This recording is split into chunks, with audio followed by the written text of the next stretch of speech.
Les organisations de la société civile du département de l'Atakora sont désormais mieux outillées sur les contours du Fonds de soutien aux initiatives de redevabilité FOSIR. Ce mardi, à Natitengu, elles ont pris part au lancement des tournées départementales d'information sur le FOSIR financé par la coopération suisse et mise en œuvre par GFA Consulting Group.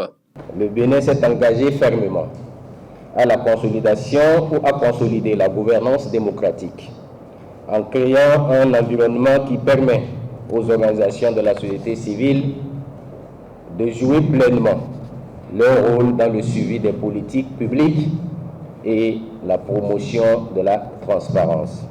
Avec 50 nouvelles initiatives à soutenir au cours de cette dernière phase, le programme redevabilité consolide les avancées déjà réalisées et ouvre la voie à un impact encore plus grand. À travers les projets du Fonds de soutien aux initiatives de redevabilité, les référentiels d'appréciation de la qualité des services publics fournis des différents secteurs serviront de base aux évaluations et interpellations citoyennes avec les porteurs des responsabilités que sont les autorités nationales et locales. Et la coopération suisse apporte un financement de plus de 1 milliard de francs CFA dans le cadre des 2 appels à subventions qui seront lancés au profit de la société civile. Généralité, secteur prioritaire, montant disponible, règles applicables ainsi que le processus de sélection. Rien n'a été laissé de côté par le communicateur. Nous avons essayé de présenter le FOSIR dans le contexte du programme redevabilité.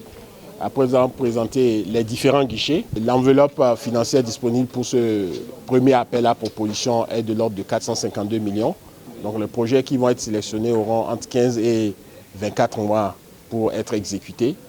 Et c'est suite à l'exécution de ces projets que le deuxième appel à proposition va être lancé. Fort des résultats antérieurs obtenus et l'engagement de GFA, la première autorité départementale a invité les différentes OSC à de nouveau saisir cette opportunité de la coopération suisse.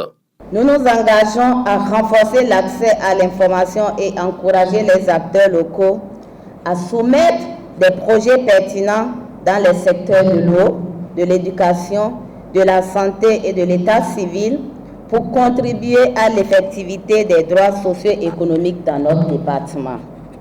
J'invite donc les OSC à faire de cette opportunité une réussite et à porter avec force les valeurs de redevabilité qui nous unissent.